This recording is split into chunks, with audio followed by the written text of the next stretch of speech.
From ABC, this is World News Tonight with Peter Jennings. Good evening. We begin tonight with free trade throughout North America and its impact on American jobs. It is fairly common knowledge now that the North American Free Trade Agreement, designed to create a free trading zone involving the U.S., Mexico, and Canada, is in trouble with the Congress, which must ratify it. President Clinton began some serious lobbying for its passage today. He called the treaty, which would create the largest free trade zone in the world, a good deal, which will not, he said, as some critics claim, send Mexican pollution north and American jobs south. At the White House tonight, ABC's Britt Hume.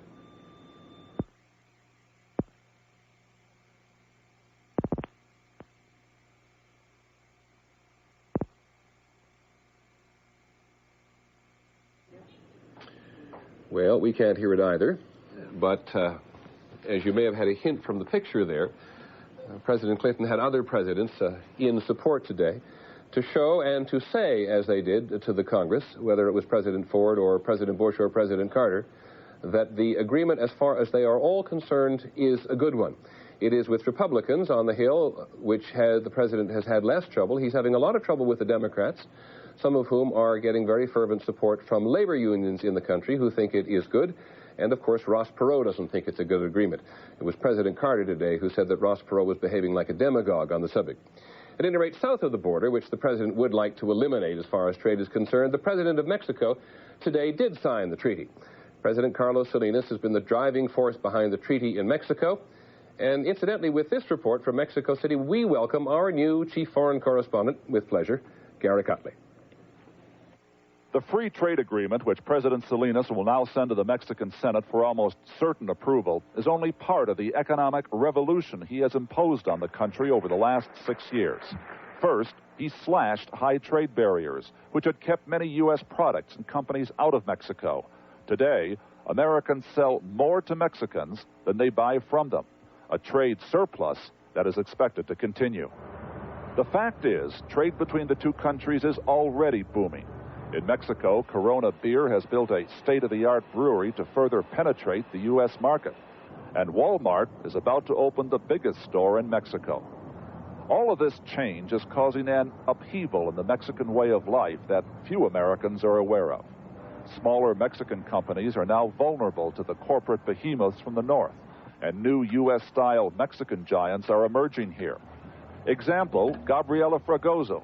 Her family owns a small store. It's a traditional neighborhood meeting place. But 2 weeks ago, a modern convenience store opened just across the street, part of a rapidly expanding chain that will soon have 1,000 of these markets across Mexico. Gabriela says so far they are keeping their customers. The outlook, though, is bleak. In Mexico City, sales in small shops like this have dropped 20% this year. Many are being forced out of business by the new chains. There is no question that free trade with Mexico will cost some Americans their jobs. Auto workers here earn only 1/6 the wage of an American auto worker. But no one can say with any certainty how many jobs will disappear and how many new ones will be created in either country. What is certain is that the fate of NAFTA will not be decided here, but in Washington. Bill Clinton says he supports free trade. Mexicans will be watching very closely to see just how ready he is to fight for it. Garrick Utley, ABC News in Mexico City. Well, we agree it may seem a little backwards to you, but let's now go to Washington so you can also get the flavor of the day. President Clinton, President Bush, President Ford, and President Carter all involved. Here's ABC's Britt Hume. For a president accused of not getting out the big artillery in support of the North American Trade Agreement, how about this? Down the hall to the White House East Room he came with 3 of his predecessors in tow. They were there for the signing of side deals to the trade agreement. But the real effort by Mr. Clinton today was to say to doubters that he's prepared to fight for the treaty, which is in trouble in Congress. It will be a hard fight, and I expect to be there with all of you every step of the way.